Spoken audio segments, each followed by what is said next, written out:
আসসালামু আলাইকুম। পরিবেশ রসায়ন শুরু করতেছি। দেখো, শুরুতে আমরা একটা বই নিয়ে আলোচনা করতেছি বইতে। কারণ এখানে আসলে অনেক গুরুত্বপূর্ণ কিছু ইনফরমেশন আছে বই থেকে যেগুলো জানা দরকার। আমরা এখানে ডিরেক্ট চলে যেতেছি হচ্ছে বায়ুমণ্ডলের উপাদান এই অংশে। এখানে তোমরা দেখতে পারতেছো যে এখানে কিছু তথ্য দেওয়া আছে। তুমি যদি রিডিং না পড়ো তাহলে তথ্যগুলো মিস করে যাবে। আচ্ছা, তো এখানে দেখো, কিছু তথ্য দেওয়া আছে। এর মধ্যে পিপিএম, পিপিবি এগুলো তোমরা জানো যে পিপিটি 10⁻12, পিপিটি কে 10⁻12 দ্বারা প্রকাশ করা হয়। তো এই তথ্যগুলো তোমরা জানো এবং এখানে সংযুক্তি আছে যে বায়ুমণ্ডলে কি কি আছে আসলে এগুলো লিখছে। তোমরা জাস্ট একটু পড়বা, যেহেতু এগুলো হচ্ছে খুবই বেসিক বিষয়, পড়লেই বুঝতে পারবা। কিন্তু তথ্য মুখস্থ রাখতে হবে, ভর্তি পরীক্ষায় যেহেতু ভালো করতে চাচ্ছ তোমাকে তথ্য মুখস্থ করতে হবে। নাইট্রোজেন হচ্ছে 78% আছে এবং অক্সিজেন বায়ুমণ্ডলে আছে কত পার্সেন্ট? 20%। মানে অনেক জায়গায় 21% বলে। আর্গন কত পার্সেন্ট আছে, কার্বন ডাইঅক্সাইড কত পার্সেন্ট আছে, মুখস্থ একদম মুখস্থ করবা। বিভিন্ন বিশ্ববিদ্যালয় ভর্তি পরীক্ষা কিন্তু এগুলো আসে, সব জায়গায় আসে না। যেমন শাস্ত্রের মতো জায়গায় আসবে না যে বায়ুমণ্ডলে কত পার্সেন্ট অক্সিজেন আছে, ইঞ্জিনিয়ারিং ইউনিটে আসবে না আর কি। তবে যদি তুমি দেখো গুচ্ছের কথা দেখো, অথবা যাবি ডি ইউনিটের কথা, যাবি এ ইউনিটের কথা, চট্টগ্রাম বিশ্ববিদ্যালয়ের এই ইউনিটের কথা, এই জায়গাগুলোতে কিন্তু এরকম থিওরিটিক্যাল প্রশ্ন আসে। তো এগুলো প্রশ্ন অ্যানালাইসিস করলে তুমি বুঝতে পারবা। এরোসোল জিনিসটা কি এখানে একটু ব্যাখ্যা করছে। বায়ুমণ্ডলের বায়ুমণ্ডলের স্তর বিন্যাস বিভিন্নভাবে করা যায়। তবে গ্যাসের উপাদানের সংযুক্তি ভিত্তিতে, গ্যাসে যেসব উপাদান আছে নাইট্রোজেন, অক্সিজেন, হ্যাঁ, বা গ্যাসীয় যে উপাদানগুলো আছে, গ্যাসীয় উপাদান যেগুলো আছে অক্সিজেন, নাইট্রোজেন, হ্যাঁ, এই গ্যাসীয় উপাদান এর ভিত্তিতে বায়ুমণ্ডলকে প্রধানত দুইটা ভাগে ভাগ করা যায়। একটা হচ্ছে সমমণ্ডল, একটা হচ্ছে বিষমমণ্ডল। তো একটা হোমোস্ফিয়ার, একটা হেটারোস্ফিয়ার। হোমোস্ফিয়ার মানে একই ধরনের গ্যাস যুক্ত যেই বায়ুমণ্ডল, ঠিক আছে, স্ফিয়ার। আর বিষমমণ্ডল মানে বিভিন্ন রকমের গ্যাস একত্রিত হয়ে যে বায়ুমণ্ডল তৈরি করে। এই বায়ু, এখানে দেখো দাগ দাগ দেওয়া আছে। এই যে তোমরা উচ্চতাগুলো পড়বা, ঠিক আছে, উচ্চতা পড়বা এবং এখানে আর যা যা পড়বা সেটা হচ্ছে উচ্চতাটাই ভালো মতো পড়বা এখানে। আর হচ্ছে অন্যান্য বিষয় রিডিং পড়বা।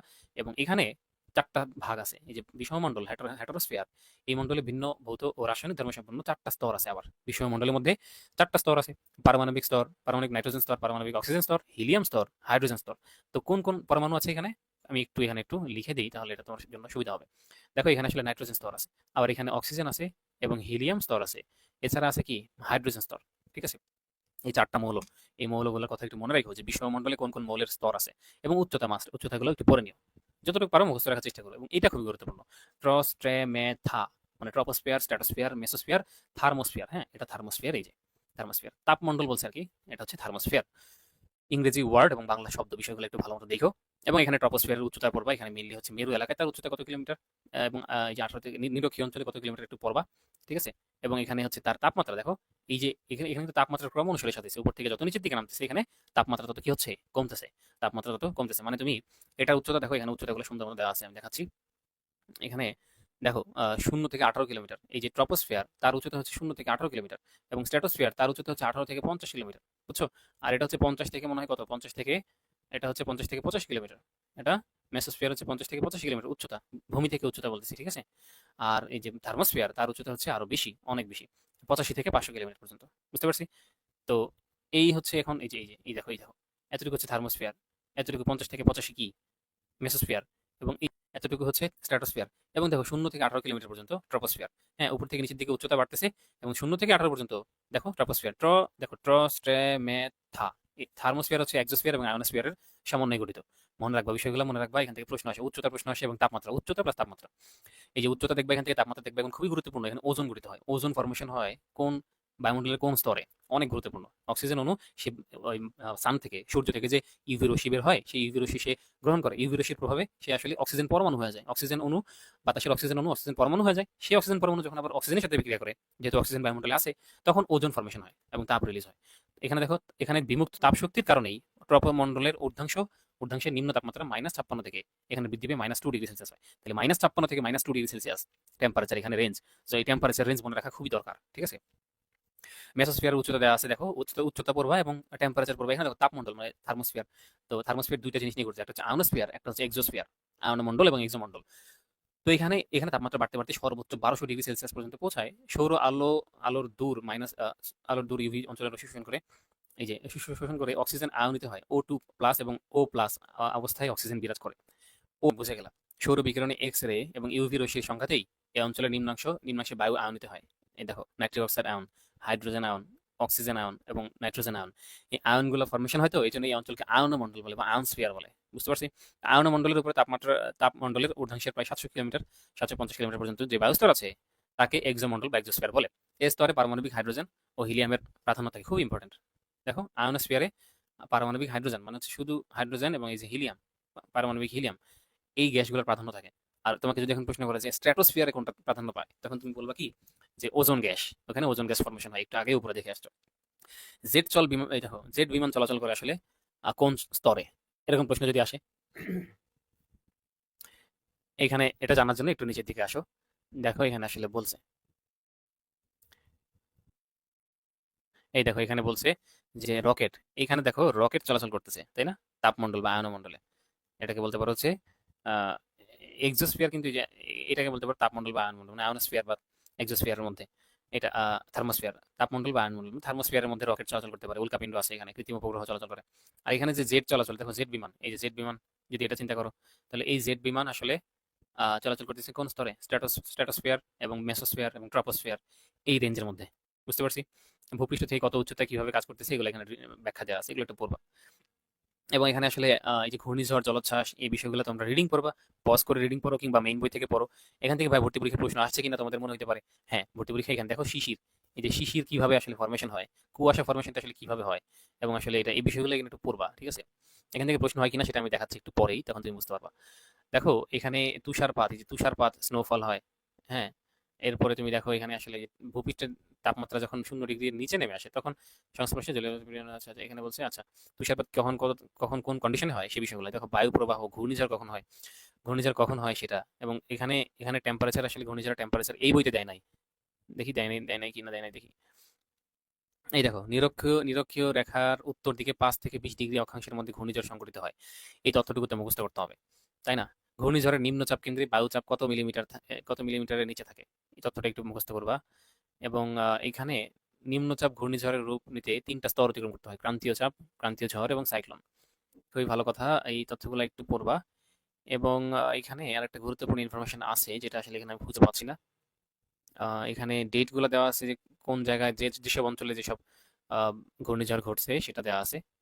কিন্তু আমি চাচ্ছিলাম যে ঘূর্ণিঝড়ের তাপমাত্রা 22 ডিগ্রি ফারেনহাইট, এটা আসলে 22 ডিগ্রি ফারেনহাইট কিনা, 22 ডিগ্রি ফারেনহাইট নাকি এরকম 22 ডিগ্রি সম্ভবত ফারেনহাইট, হাজারি স্যারের বইতে আছে, ওই তথ্য থেকে জাবিটি ইউনিট সহ, জাবিটি ইউনিটের প্রশ্ন আসছে, জাবিটি ইউনিট বা এই ইউনিটের প্রশ্ন আসছে। তো সেই তথ্যটা আমি আবার এখানে খুঁজে পেলাম না। এখন দেখছো তাহলে বইয়ের একটা পার্থক্য আছে, স্যাররা আসলে একসাথে 1-2টা বই সাথে নিয়ে প্রশ্ন করে, এই জন্য রেফারেন্স বই হিসাবে 2টা বই পড়াটা আসলে ভালো। বুঝতে পারছো? ঠিক আছে, তাহলে আমরা এতটুকু আলোচনা বুঝলাম। এবং গ্যাসের যে সূত্রগুলো আছে, বয়েলের সূত্র, চার্লসের সূত্র এবং অ্যাভোগাড্রোর সূত্র, সেগুলো আমরা আলোচনা করবো হচ্ছে স্লাইডে। হ্যাঁ, আমাদের সব রেকর্ড হচ্ছে ঠিকঠাক। আমরা স্লাইডে ফিরে আসলাম, পাওয়ার পয়েন্ট স্লাইডে। দেখো এখানে সুন্দর মতো তথ্যগুলো দেওয়া আছে গোছালো ভাবে, যেগুলো বেশি দরকারি আর কি। যেমন নাইট্রোজেনের পার্সেন্টেজ, অক্সিজেন এবং জলীয় বাষ্প, এদিকে আর্গন এবং কার্বন ডাইঅক্সাইড, এদের পার্সেন্টেজ গুলো মনে রাখবা। এদিকে আছে হচ্ছে বায়ুমণ্ডলের স্তরগুলো, দেখো সমমণ্ডল, বিষমমণ্ডল এবং ট্রপোস্ফিয়ার এবং হচ্ছে স্ট্র্যাটোস্ফিয়ারে কি কি হয়, এই বিষয়গুলো নিয়ে এখানে সংক্ষেপ আলোচনা দিয়েছে, বিস্তারিত আলোচনা এখানে দেয় নাই। এইখানে আবার দেখো ট্রপোস্ফিয়ারের আলাপ আলোচনা সুন্দর মতো দেওয়া আছে, ট্রপোস্ফিয়ারের আলোচনা, স্ট্র্যাটোস্ফিয়ার, এবং এদিকে অন্য কালি দিয়ে ব্যবহার করি এটা, ট্রপোস্ফিয়ার, স্ট্র্যাটোস্ফিয়ার, মেসোস্ফিয়ার এবং থার্মোস্ফিয়ার বা আয়নোস্ফিয়ার। প্রত্যেকটার পরিসর জানবা অবশ্যই, হ্যাঁ এটা মাস্ট, পরিসর অবশ্যই জানবা, তাপমাত্রা অবশ্যই জানবা, তাপমাত্রা এবং তাপমাত্রাও জানবা। এবং আরেকটা বিষয় যে উপস্থিত উপাদান, এটা বেশি গুরুত্বপূর্ণ, ঠিক আছে? এটা এগুলা থেকে পরীক্ষা প্রশ্ন আসে। আচ্ছা এখন দেখো এই যে বেশিরভাগ ওজোন স্তরে যে জেট বিমান চলাচল করে, দেখো এইদিকে একটু লক্ষ্য করো, এখানে দেখো যে জেট বিমান চলাচল করে কোন মণ্ডলে, স্ট্র্যাটোস্ফিয়ারে। ইউভি রশ্মি শোষিত হয় এই যে এখানে মেসোস্ফিয়ারে, এবং ওজোন ফর্মেশন হয়, ওজোন ফর্মেশন হয় হচ্ছে স্ট্র্যাটোস্ফিয়ারে, এই দেখো ওজোন, ঠিক আছে? তো এই বিষয়গুলো একটু মনে রাখবো, যেগুলো ইউনিক ইনফরমেশন। যেমন দেখো এখানে হাইড্রোজেন এবং হিলিয়াম, এই দুইটা গ্যাসের পরিমাণ বেশি থাকে কোথায়, থার্মোস্ফিয়ার বা আয়নোস্ফিয়ারে। এই তথ্যগুলো একটু এখান থেকে পড়বা। এবং এখানে দেখো তথ্য দেওয়া আছে, এই যে দেখো ঘূর্ণিঝড় নিয়ে একটু আলোচনা, ঘূর্ণিঝড় 27 ডিগ্রি সেলসিয়াস, ঘূর্ণিঝড় সাগরের পানির তাপমাত্রা কত ডিগ্রি সেলসিয়াস বা ফারেনহাইট হলে ঘূর্ণিঝড় সৃষ্টি হয়, এই তথ্যটা জাবির ভর্তি পরীক্ষা কিন্তু একবার আসছে, আমরা সামনে দেখবো। আছে এগুলো পড়বা। দেখো এখান থেকে প্রশ্ন আসছে, জাবি ইউনিট 23 সেশনে বায়ুমণ্ডলের বিস্তৃতি কত কিলোমিটার উচ্চতা পর্যন্ত বিস্তৃত, তো 500 কিলোমিটার পর্যন্ত দেখছি না আমরা। লাস্টটা যেটা দেখছিলাম যে 85 থেকে 500 কিলোমিটার পর্যন্ত বিস্তৃত ছিল, এটা আমরা দেখছিলাম। ট্রপোস্ফিয়ার, স্ট্র্যাটোস্ফিয়ার, মেসোস্ফিয়ার এবং লাস্টে কি থার্মোস্ফিয়ার, সেই থার্মোস্ফিয়ারের উচ্চতাটা হচ্ছে সবার উপরে 85 থেকে 500 কিলোমিটার পর্যন্ত। ভূপৃষ্ঠ থেকে কত কিলোমিটার পরিসরে বায়ুমণ্ডলের প্রায় 75% গ্যাসীয় মিশ্রণ থাকে, রিডিং না পড়লে তো তুমি এটা পারবা না, তাই না? 11%। জাবি ডি ইউনিট ভর্তি পরীক্ষায় আসলে অনেক খুঁটিনাটি থেকে প্রশ্ন হয়, দেখছো এরকম খুঁটিনাটি প্রশ্ন হয়। তো ভূপৃষ্ঠ থেকে 15 কিলোমিটার উচ্চতায় বায়ুচাপ কত, তো বায়ুচাপ কত এটা কিন্তু আমরা একটু আগে দেখে আসলাম, চাপমাত্রা যেটা, এই চাপগুলো দেখো 100 মিলিমিটার মার্কারি, আলাদা করে প্রত্যেকটা চাপ তাপমাত্রা এগুলো দেওয়া আছে। তুমি এখানে দেখো, এখানে দেখো স্ট্র্যাটোস্ফিয়ার ভূমি থেকে কত কিলোমিটার পরিসরে বিস্তৃত, স্ট্র্যাটোস্ফিয়ার কত কিলোমিটার বিস্তৃত, 15 থেকে 50। হ্যাঁ, আর ট্রপোস্ফিয়ার হচ্ছে 0 থেকে 15, একটু আগে এগুলো পড়ছি। দেখো সবগুলো যাবি ডি ইউনিট 23-24 সেশনে একই টপিক থেকে প্রত্যেকটা শিফটে প্রশ্ন হয়েছে আর কি। হ্যাঁ, এগুলো হচ্ছে শিফট ভিত্তিক প্রশ্ন। ট্রপোস্ফিয়ার ভূপৃষ্ঠ থেকে কত কিলোমিটার পরিসরে বিস্তৃত, একটা শিফটে আছে ট্রপোস্ফিয়ার, একটা শিফটে আসছে স্ট্র্যাটোস্ফিয়ার, আর একটা শিফটে আসছে মেসোস্ফিয়ার। হ্যাঁ, তো এইভাবে আসলে যদি না পড়ো অ্যানালাইসিস ভিত্তিক এই প্রশ্নগুলো না পড়ো তাহলে পারবো না। বর্তমান হারে কার্বন ডাইঅক্সাইড বৃদ্ধি পেলে 2050 সাল নাগাদ তাপমাত্রা কত ডিগ্রি সেলসিয়াস বৃদ্ধি পাবে, এটা আসলে পুরোই মুখস্থ পড়া। যে বই লাইন টু লাইন পড়ছে সেগুলা পারবে। 3, হ্যাঁ 3 ডিগ্রি সেলসিয়াস, এটা কিন্তু আমরা পড়ছি বইতে আসছে অতগুলো দেখবা। বর্তমান হারে বৃদ্ধি পেলে এই জন্য বই পড়া দরকার, শুরুতে মেইন বই রিডিং করবা, এই অধ্যায় শুরুতেই যে আলোচনা আছে বায়ুমণ্ডল নিয়ে সেই আলোচনা পুরোটাই রিডিং করবা। ঠিক আছে, এটার উত্তর সি। এবং এখানে বায়ুমণ্ডলের 99% গ্যাসীয় মিশ্রণ ভূপৃষ্ঠ থেকে কত কিলোমিটার পরিসরে বিস্তৃত? তো 30 কিলোমিটার পরিসরে বিস্তৃত। সোজা মুখস্থ, এটা আসলে মুখস্থ ছাড়া কোনো গতি নাই, বোঝার কিছুই নাই। তথ্য মুখস্থ, তথ্যভিত্তিক না পড়লে এমসিকিউ ভর্তি পরীক্ষায় ভালো করা কঠিন। এখানে দেখো সবগুলো তথ্যভিত্তিক পড়াশোনা, জাস্ট মুখস্থ। ঠিক আছে, এখানে দেখো এটা দেখো, বায়ুমণ্ডলে গ্যাসীয় পদার্থের মোট ভর কত, এটা কিন্তু শুরুতেই আছে, জাবির ভর্তি পরীক্ষা আসছে। এটা পরিবেশ রসায়ন অধ্যায় শুরুতে বায়ুমণ্ডলের আলোচনায় শুরুতেই এটা আছে, এটা কিন্তু ভর্তি পরীক্ষা আসছে। তো অনেকে ভাবে যে এটা কি আসবে, এটা দেখো চলে আসছে। ঠিক আছে, অনেকে অধ্যায় খুলে বয়লের সূত্র চার্লসের সূত্রে যায়, বায়ুমণ্ডলের অংশটুকু পড়ে না, তারা জাবির মতো জাবির ইউনিটের ভর্তি পরীক্ষা ভালো করার তাদের পক্ষে কঠিন। ঠিক আছে, কারণ এখানে যে লেভেলের প্রতিযোগিতা হয়, দেখো 90,000 পরীক্ষার্থী, 90,000 অ্যাপ্লিকেন্ট থাকে, সিট হচ্ছে 320টা সিট। তাহলে বুঝো প্রশ্নের লেভেলটা কিরকম হবে, যেটা কেউ পড়ে না, যে ইনফরমেশনটা দিয়ে তথ্যটা কেউ পড়ে না, ওই টাইপের প্রশ্ন আসবে। টপস 12 কিলোমিটার উচ্চতায় তাপমাত্রা কত? 218 কেলভিন, এটা যদিও আসলে এটা দেয়নি। আচ্ছা, এটা এরপরে দেখো এখানে দিচ্ছে ইউভি রেশির প্রভাবে অণুর বিয়োজন ও ইলেকট্রন স্থানান্তরের ফলে ধনাত্মক আয়ন পরমাণু ও অণুর মিশ্রণ উৎপন্ন হয় বায়ুমণ্ডলের কোন অঞ্চলে? থার্মোস্ফিয়ার অঞ্চলে, তাই না? এটা যদি ভালো মতো পড়ে থাকো, দেখো আগের আলোচনাগুলো ভালো মতো পড়লে এটা তুমি বুঝতেছো। হাইড্রোজেন এবং হিলিয়াম গ্যাসের মিশ্রণ কোনটা থাকে, আমরা কিন্তু পড়ছি এক্সোস্ফিয়ারে থাকে এটা। হ্যাঁ, বই পড়ার সময় দেখছি। পরিবেশ বিজ্ঞানীদের ধারণা মতে এই যে এখানে আসলে এই তথ্যভিত্তিক পড়া, এগুলো জাস্ট মুখস্থ, এগুলো তোমরা একটু পড়ে নিবা। এই যে এমসিকিউ গুলা, এগুলো জাস্ট তোমরা একটু পড়ে নিও, এখানে আসলে বোঝার তেমন কিছু নাই। ঠিক আছে, কোন অঞ্চলে কি কি বিদ্যমান আছে, তাপমাত্রা কত থাকে, রেঞ্জ কত, এগুলো দেখো প্রতি বছর আসে। দেখো 21-22 সেশনেও আসছে, 22-23 সেশনেও আসছে, বা 23-24 সেশনেও দেখলে যে এগুলো থেকে প্রশ্ন আসছে। তাহলে এই তথ্যভিত্তিক পড়াটা তোমাকে অনেক গুরুত্ব দিয়ে পড়তে হবে। বুঝতে পারছো? দেখো ওজোন স্তর বলা হয় স্ট্রাটোস্ফিয়ারকে, এগুলো আসলে কমন জিনিস। এখানে দেখো সবগুলা বায়ুমণ্ডলের বিভিন্ন স্তর নিয়ে আলাপ আলোচনা। দেখো 19-20-ও আসছে, 19-20-ও আসছে, আবার প্রত্যেকবার এখান থেকে প্রশ্ন হয়, প্রত্যেকবার। ঠিক আছে, এই জন্য তোমাদেরকে এই জায়গাগুলো অ্যানালাইসিস করতে হবে আর কি, যে অনেকে স্কিপ করে, স্কিপ করা যাবে না। বুঝতে পারছো? এখানে কিছু তথ্য দেওয়া আছে, দেখো যে এসটিপিতে তথ্য দেওয়া আছে যে 1 অ্যাটমসফিয়ার সমান সমান 76 সেন্টিমিটার মার্কারি। হ্যাঁ, এই তথ্যটা একটু মনে রাখবা, 76 সেন্টিমিটার মার্কারি এবং 760 মিলিমিটার মার্কারি, এবং এটাকে প্যাসকেলে নিলে সেটা। আচ্ছা, এটা আমরা সামনে সামনে দেখবো। তো মেইনলি এসটিপিতে যে টেম্পারেচার সেটা আসলে 0 ডিগ্রি সেলসিয়াস, মনে রাখবা। আর এসটিপিতে যে আয়তন সেটা হচ্ছে 22.4 লিটার। লিটার আর ডেসিমিটার কিউব একই জিনিস। আর হচ্ছে এই যে চাপ, এসএটিপি, দেখো এসএটিপিতে হচ্ছে তাপমাত্রা 25 ডিগ্রি সেলসিয়াস, মানে 298 কেলভিন, এবং এসএটিপিতে আয়তন হচ্ছে এত। এগুলো ভর্তি পরীক্ষা আসে, এসএটিপিতে আয়তন নিচের কোনটি? ঠিক আছে, তখন তোমাকে এটা পারতে হবে। এনটিপি দেখো, নর্মাল টেম্পারেচার এন্ড প্রেসারে আয়তন কত থাকে সেটা মুখস্থ করে নিবা। নর্মাল টেম্পারেচার এনটিপিতে তাপমাত্রা কত? 20 ডিগ্রি সেলসিয়াস বা 293 কেলভিন। এনটিপি মানে নিচের, এনটিপি তাপমাত্রা কত থাকে, এরকম প্রশ্ন আসতে পারে। এটা জানো যে 1 মিটার সমান সমান হচ্ছে 10 ডেসিমিটার। এটা তুমি জানো যে 1 মিটার সমান সমান 10 ডেসিমিটার হয়, এবং ডেসিমিটার এককটা খুব ছোট হয়, মানে 10 ডেসিমিটার সমান সমান হচ্ছে 1 মিটার। তাহলে বোঝা যাচ্ছে যে মিটার অবশ্য বড় একক। তো এখানে তুমি যখন এটাকে কিউব করে দিবা, যে 1 মিটার, দেখো এটা দেখো, একটু ভালো মতো লক্ষ্য করো। তুমি যখন 1 মিটার এটাকে কিউব করে দিবা, 10 ডেসিমিটার এটাকেও তুমি কিউব করে দিবা, উভয় পাশে যখন কিউব করে দিচ্ছ, তখন এখানে আসতেছে 1 মিটার কিউব সমান সমান, এটা বোঝা যাচ্ছে না, 1 মিটার কিউব সমান সমান হচ্ছে 10⁻³ ডেসিমিটার কিউব। ঠিক আছে, এখন কথা হচ্ছে এই যে তাহলে বুঝতে পারলা যে 1 মিটার কিউব সমান সমান হচ্ছে 1,000। দেখো 1 মিটার কিউব সমান সমান হচ্ছে তাহলে 1,000 ডেসিমিটার কিউব। এবং এখানে আরেকটা জিনিস বুঝতে হবে, সেটা হচ্ছে এই যে ডেসিমিটার কিউব আর লিটার সেম কথা। তুমি 1 মিটার কিউব সমান সমান হচ্ছে 1,000 লিটারও লিখতে পারো। বুঝতে পারছো? 1,000 লিটারও তুমি লিখতে পারো। ডেসিমিটার কিউব আর লিটার তাহলে সেম জিনিস, এটা তোমাকে বুঝতে হবে। ডেসিমিটার কিউব মানে হচ্ছে লিটার, তাহলে 1 ডেসিমিটার কিউব সমান সমান হচ্ছে 1 লিটার।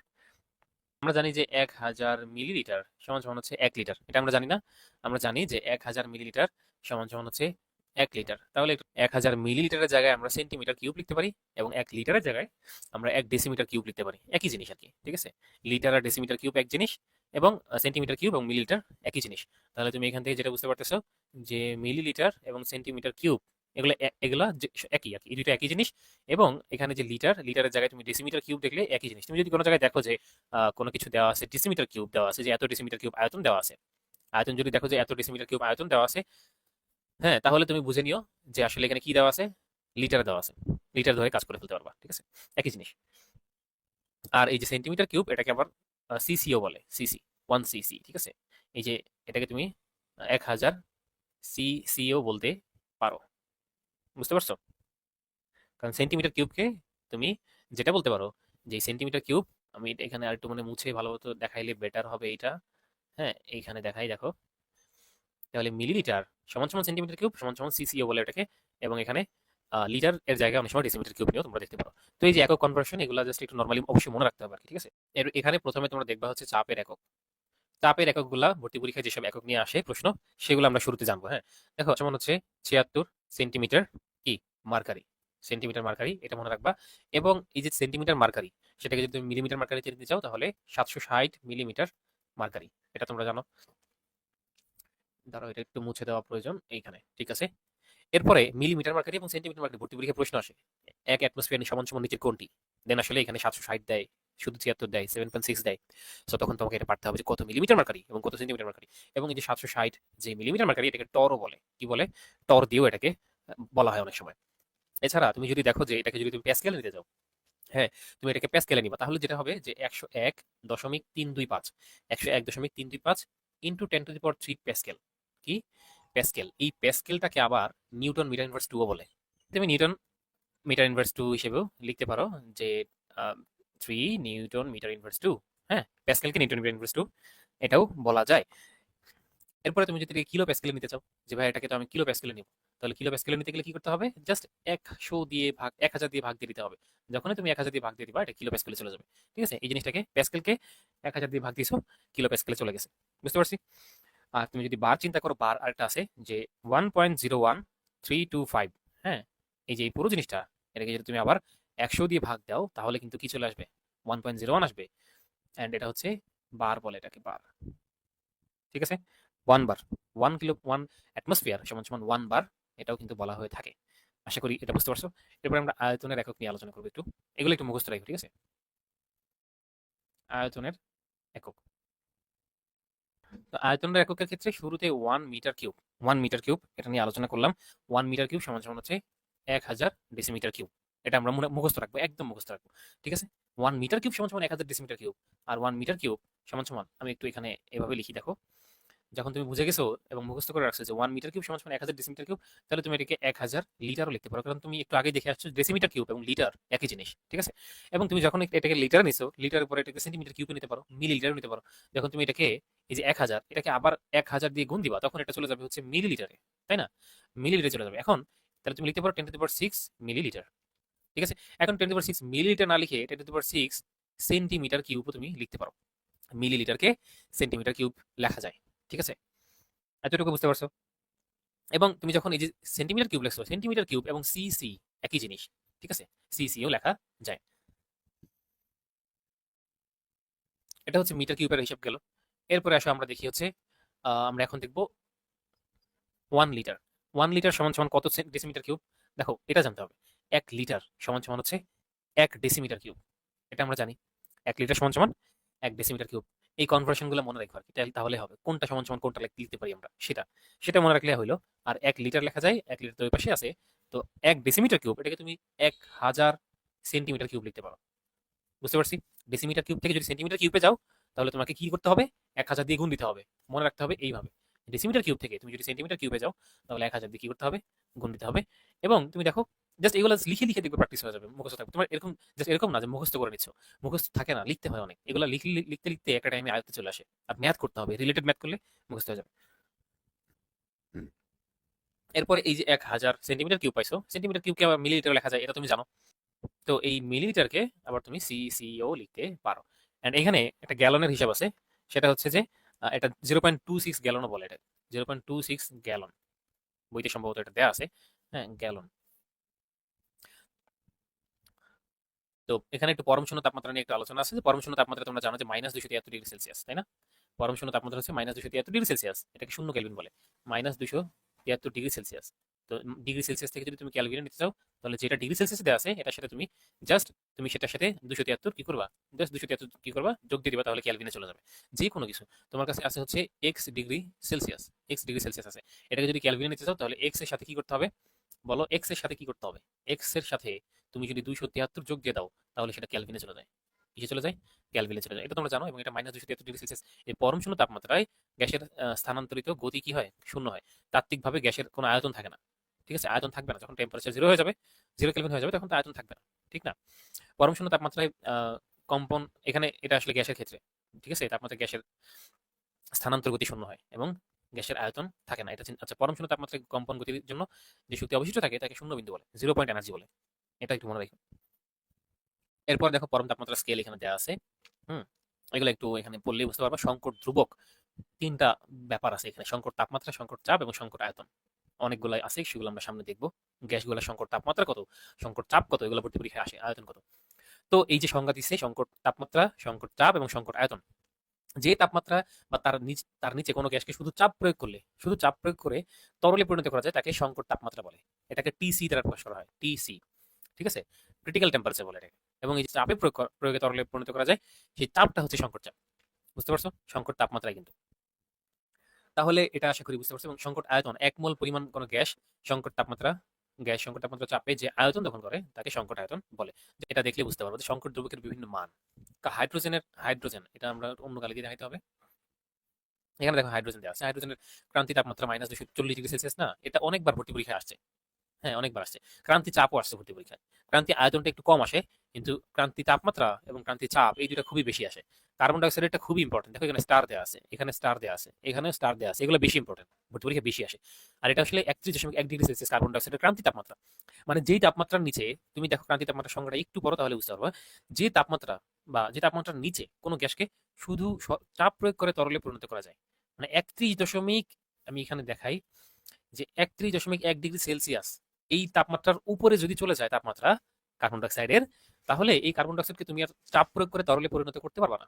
সর্বোচ্চ 31°C তাপমাত্রা পর্যন্তই তাকে তুমি চাপ দিয়ে তরলে পরিণত করতে পারবা। বুঝতে পারছো? তো সেটাই আমরা প্রশ্নগুলো দেখবো। এখানে অনেক প্রশ্ন আছে, সেগুলো আমরা দেখবো।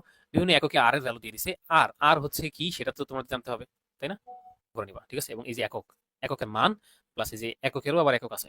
ঠিক আছে? আর এর যে বিভিন্ন এককের এককগুলো আবার দেখতে হবে। এখানে দেখো কতগুলো প্রশ্ন দিছে, খুবই গুরুত্বপূর্ণ এগুলা। এসএটিপিতে গ্যাসের মোলার আয়তন কত লিটার? জাবি ভর্তি পরীক্ষা 21 সেশনে আসছে। তো এটা আমরা কিন্তু আলোচনা করে আসলাম যে এসএটিপিতে কত, এটা ভর্তি পরীক্ষায় আসে। বোল্টজম্যান ধ্রুবকের ভ্যালু, বোল্টজম্যান ধ্রুবকের একক joule per kelvin. Joule per kelvin মুখস্থ রাখবা। তোমরা ইকুয়েশন জানো যে ই সমান সমান আসলে কেটি। ই সমান সমান কেটি এবং কে বোল্টজম্যান ধ্রুবক সমান সমান ই বাই টি। হ্যাঁ, টেম্পারেচার নিচে এবং উপরে হচ্ছে এনার্জি, জুল, আর নিচে হচ্ছে কেলভিন। এনার্জির একক হচ্ছে উপরে জুল, নিচে kelvin. Joule joule per kelvin হচ্ছে বোল্টজম্যান ধ্রুবকের একক। সো এটা তোমরা জানো। 101.3 কিলো প্যাসকেল বাহ্যিক চাপে পানির স্ফুটনাঙ্ক কত ডিগ্রি সেলসিয়াস? মুখস্থ পড়া এটা। এরপরে এসআই এককে বোল্টজম্যান ধ্রুবকের ভ্যালু কত? এটা 1.380 ইন্টু 10⁻23। এটা হচ্ছে জানো। এরপরে মোলার গ্যাস ধ্রুবক, এটা কিভাবে আসছে? বোল্টজম্যান ধ্রুবক আসে আসলে আর ডিভাইড বাই এন এ। এখান থেকে তুমি 8.31, এটাকে যদি তুমি 6.02 ইন্টু 10⁻23 দিয়ে ভাগ দাও, তাহলে তুমি 1.30 ইন্টু 10⁻23 পেয়ে যাবা। এটাই হচ্ছে বোল্টজম্যান ধ্রুবক কে। বুঝতে পারছি? মোলার গ্যাস ধ্রুবকের সঠিক একক কোনটা? মোলার গ্যাস ধ্রুবক আর। মোলার গ্যাস ধ্রুবক আর। আর এর সঠিক একক হচ্ছে litre atmosphere per mole per kelvin. মনে রাখবা, আর এর সঠিক একক হচ্ছে litre atmosphere per mole per kelvin. But আর এর আরো কয়েকটা একক আছে, তোমরা বই থেকে দেখবা, উপরেও স্লাইডেও আছে। আর এর সবগুলো একক দেখে নিবা, খুবই ইম্পর্টেন্ট। দেখো সাস্টের ইঞ্জিনিয়ারিং ইউনিটে আসছে কিন্তু এটা। ঠিক আছে? 1 অ্যাটমসফিয়ার চাপ সমান কত নিউটন পার মিটার স্কোয়ার? এটা হচ্ছে 1.01। এটা যেটা আসলে, এটা আসলে এই 10⁵ এত নিউটন পার মিটার স্কোয়ার। হ্যাঁ, 1 অ্যাটমসফিয়ার নিউটন পার মিটার। দেখো নিউটন পার মিটার, এটা হচ্ছে প্যাসকেল। আমরা কিন্তু পড়ে আসছি 1 অ্যাটমসফিয়ার সমান সমান কত নিউটন পার মিটার স্কোয়ার। আমরা একটু উপরের দিকে যাই। এখানে দেখো, এখানে দেখো, এই যে এইটা, এই যে এটা, এটা দিকে তাকাইছো? তোমার কাছে আছে হচ্ছে 101.325 ইন্টু 10⁻³ কিন্তু অপশনে আছে হচ্ছে 1.01325 ইন্টু 10⁵। বুঝতে পারছি? এখানে 100 দিয়ে গুণ দিছে, এখানে 100 দিয়ে ভাগ দিছে। বুঝতে পারছি কিনা? হ্যাঁ, এই জিনিস, এই দুইটা কিন্তু সেম জিনিস। এটা নিয়ে অনেকে কনফিউশন থাকে যে ভাই পরে আসছে 10⁻10⁻³ আছে অপশন 10⁵। আসলে এই ক্যালকুলেশনের বিষয়গুলো ছোটখাটো, এগুলো তো বুঝতে হবে। হ্যাঁ, এই দুইটা জিনিস কিন্তু সেম। ওকে, এরপরে আসি যে প্রশ্ন, এটা আশা করি বুঝতে পারছো। এরপরে বয়লের সূত্র এবং চার্লসের সূত্রতে আমরা চলে যাবো। এখন বয়লের সূত্র নিয়ে আলোচনা করবো। এখানে তোমাকে দুইটা জিনিস মনে রাখতে হবে যে এন, এন হচ্ছে মোল, মোল সংখ্যা। ঠিক আছে? এন হচ্ছে মোল সংখ্যা এবং টি হচ্ছে তাপমাত্রা। এই দুইটা জিনিস তুমি জানো। এবং এই দুইটা জিনিস হচ্ছে এখানে যেটা থাকবে সেটা হচ্ছে স্থির থাকবে। এই দুটা নিয়ে কোনো কাজ হবে না, এই দুটো স্থির থাকবে। বুঝতে পারছো? মোল সংখ্যা এবং তাপমাত্রা স্থির থাকবে। এবং যে আয়তন ভি, সেই ভি সমানুপাতিক হবে, ব্যস্তানুপাতিক হবে কার চাপের ব্যস্তানুপাতিক হবে। এটাই আসলে বয়েলের সূত্র, ঠিক আছে? এটা হচ্ছে বয়েলের সূত্র, যে স্থির তাপমাত্রা এবং স্থির আহ, মোল সংখ্যা এবং তাপমাত্রা যদি কনস্ট্যান্ট থাকে, হ্যাঁ, এবং প্রেসারের কাজ করো, প্রেসার নিয়ে কাজ করো। ধরো একটা সিলিন্ডার আছে, সেটাকে তুমি হচ্ছে এখানে একটা পিস্টন দিয়ে রাখছো, যে পিস্টন দিয়ে তুমি আসলে নিচের দিকে চাপ প্রয়োগ করতেছো। কি করতেছো? নিচের দিকে চাপ প্রয়োগ করতেছো। তো নিচের দিকে যখন চাপ প্রয়োগ করতেছো, তখন এটা আসলে নিচের দিকে নামতেছে। এখানে ধরো গ্যাস আছে একটা, কার্বন ডাইঅক্সাইড গ্যাস বা অক্সিজেন গ্যাস, ভিতরে যে গ্যাসটা তুমি দিয়ে রাখছো সেই গ্যাস আছে। আমরা এটা অন্য কালে দিয়ে দেখাই। এখানে ধরো অন্য একটা গ্যাস এখানে আছে, যেটাকে তুমি নিচের দিকে চাপ দিচ্ছ পিস্টন দিয়ে। তো প্রেসার বাড়াচ্ছ না? প্রেসার বাড়াচ্ছ। প্রেসার বাড়ালে ভলিউম কমে যাবে, ভলিউম বাড়ালে প্রেসার বেড়ে যাবে, কমে যাবে। ঠিক আছে? একটা ব্যস্তানুপাতিক। তুমি যদি প্রেসার বাড়াও তাহলে ভলিউম কমে যাবে, তুমি যদি ভলিউম বাড়াও তাহলে প্রেসার কমে যাবে। এটাই আসলে বয়েলের সূত্র। এটা হচ্ছে বয়েলের সূত্র। তো এখান থেকে তুমি কিছু ম্যাথমেটিক্যাল বিষয়, ম্যাথমেটিক্যাল কোয়েশ্চেন সলভ করার জন্য তুমি যেটা ফার্দার প্রসেস করবা, সেটা হচ্ছে এখানে একটা সমানুপাতিক চিহ্ন উঠে গিয়ে একটা সমান সমান ধ্রুবক আসবে, একটা কে আসবে, ইন্টু 1/p থাকবে। এবং তুমি এটাকে লিখতে পারো পিভি সমান সমান হচ্ছে কে। পিভি সমান সমান কে, এই জায়গা থেকে তুমি লিখতে পারো হচ্ছে P1 V1 সমান সমান P2 V2 সমান সমান P3 V3 সমান সমান PN VN সমান সমান হচ্ছে কনস্ট্যান্ট। মানে তুমি যতগুলা দিতে পারো, পি আর ভি এর গুণফল, পি আর বি এর গুণফল তুমি যতগুলাই দিতে পারো, সবগুলা সমান সমান কি হবে? কনস্ট্যান্ট হবে। তোমার কাছে প্রেসার যদি থাকে 5 এবং প্রেসার যদি থাকে 5 এবং এখানে তোমার যদি হচ্ছে আয়তন থাকে 6, গুণ দিলে 30 আসবে। আবার একটা প্রেসার তুমি নিচে হচ্ছে 10, আরেকটা অবশ্যই 3 হবে। হ্যাঁ, 3×10 30 হবে। মানে এই প্রেসার এবং যে আহ, আয়তন এবং চাপ, তাদের গুণফল সবসময় কি হবে? একই ভ্যালু হবে, সমান হবে। বুঝতে পারছি? এটা আসলে এটা সূত্র, এবং এখান থেকে তুমি লিখতে পারো যে P1 V1 সমান সমান P2 V2। কে, এটা হচ্ছে বয়েলের সূত্র, তাই না? তাহলে লেখো কে সমান সমান পিভি। এখানে আমরা এই যে কে এর মান নিয়ে কাজ করব, কেটা আসলে কি সেটা আমরা একটু ডিফাইন করব, ঠিক আছে? এখানে দেখো চাপ ইনটু আয়তন, তাই না? চাপ ইনটু আয়তন। তাহলে আয়তন, তাহলে দেখো তো, চাপ চাপ সমান সমান কি? বল বাই ক্ষেত্রফল লেখা যায় না? বল বাই ক্ষেত্রফল। দেখো তো লেখা যায় কিনা? বল কি? বল হচ্ছে এফ, আর এটা মানে F/A, বুঝতে পারছো? ইনটু আয়তন। আয়তন সমান সমান আবার ক্ষেত্রফল ইনটু দৈর্ঘ্য লেখা যায়। কি লেখা যায়? ক্ষেত্রফল ইনটু দৈর্ঘ্য। থাকতেছে কি? বল ইনটু দৈর্ঘ্য। এই বল ইনটু দৈর্ঘ্যকে তুমি লিখতে পারো এফ ইনটু কি লিখতে পারো জানো? এফএস। এবং এফএসটা কি? ডাব্লিউ না? মানে ডাব্লিউ মানে কি জানো? ডাব্লিউ মানে হচ্ছে কাজ। তাহলে এই কে, কনস্ট্যান্ট কে, এটা আসলে কাজের পরিমাপক। তুমি যখন একটা সিলিন্ডার নিছো, এরকম একটা সিলিন্ডারকে এরকম পিস্টন দিয়ে তুমি নিচের দিকে প্রেসার প্রয়োগ করতেছো, তখন দেখা যাবে যে যে পরিমাণ কাজ হবে এখানে, সেই কাজের পরিমাণটাই আসলে এই কনস্ট্যান্ট কে। ঠিক আছে? আশা করি বুঝতে পারছো। এরপরে দেখো, আমরা এখন লেখচিত্র নিয়ে আলোচনা করব। 1 নম্বর ক্ষেত্রে ভি সমানুপাতিক 1/p, এটা আমরা জানি। তাহলে ভি সমানুপাতিক 1/p, এই জায়গাটা নিয়ে প্রথমে আমাদের লেখচিত্র।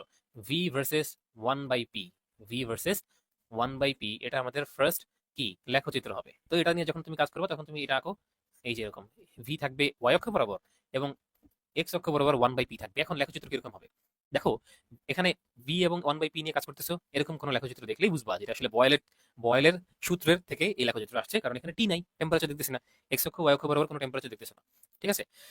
তো এখন তুমি একটু এখানে একটু ক্যালকুলেশনের বিষয় আছে, যে দেখো ভি ভার্সেস 1/p যখন কাজ করো, তখন আসলে যেটা হয়, যে তুমি এখান থেকে লিখতে পারো যে ভি সমান সমান হচ্ছে কে ইন্টু 1/p, রাইট? তাহলে দেখো তো, যে এটাকে তুমি লিখতে পারো না যে এটা হচ্ছে এক্স। আমি যদি দেখাই এখানে, যে এটা হচ্ছে তোমার ওয়াই, এটা হচ্ছে ওয়াই ইকুয়াল, এটা হচ্ছে এম, এটা হচ্ছে এক্স, তাই না? এক্স অক্ষ বরাবর দিছো 1/p, এবং ওয়াই অক্ষ বরাবর দিছো ভি। তো এক্স হচ্ছে এখানে 1/p এবং ভি হচ্ছে ওয়াই। ওকে, তাহলে কে হচ্ছে এম, ঢাল কি এখানে? এম। তো এটা কি? ওয়াই ইকুয়াল এম এক্স, এটা কিসের সমীকরণ জানো? এটা আসলে মূল বিন্দুগামী রেখার সমীকরণ, তাই না? তো মূল বিন্দুগামী রেখার সমীকরণ হইলেও, এই যে এখানে যে রেখাগুলো, সেগুলো আসলে মূল বিন্দু দিয়ে যাবে না, এখান থেকে একটু এদিক দিয়ে যাবে। ঠিক আছে? একটু এখান থেকে আসবে। সেটার কারণটা দেখো, এখান থেকে মূল বিন্দুতে না গিয়ে একটু এদিক দিয়ে যাবে।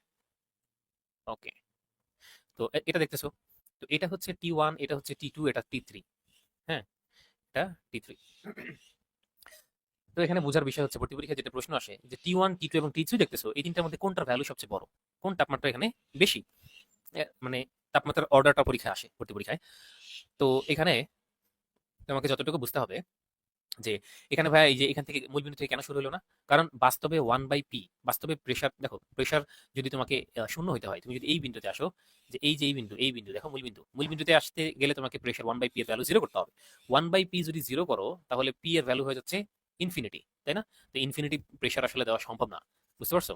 আয়তনের ক্ষেত্রেও একই জিনিস। তুমি আয়তনের ক্ষেত্রে চিন্তা করতে পারো যে আয়তন কখনো এত প্রেশার তুমি দিতে পারবে না যে আসলে আয়তন শূন্যতে চলে আসবে। এটা সম্ভব না। এই কারণে আসলে আমরা এখান থেকে শুরু করি।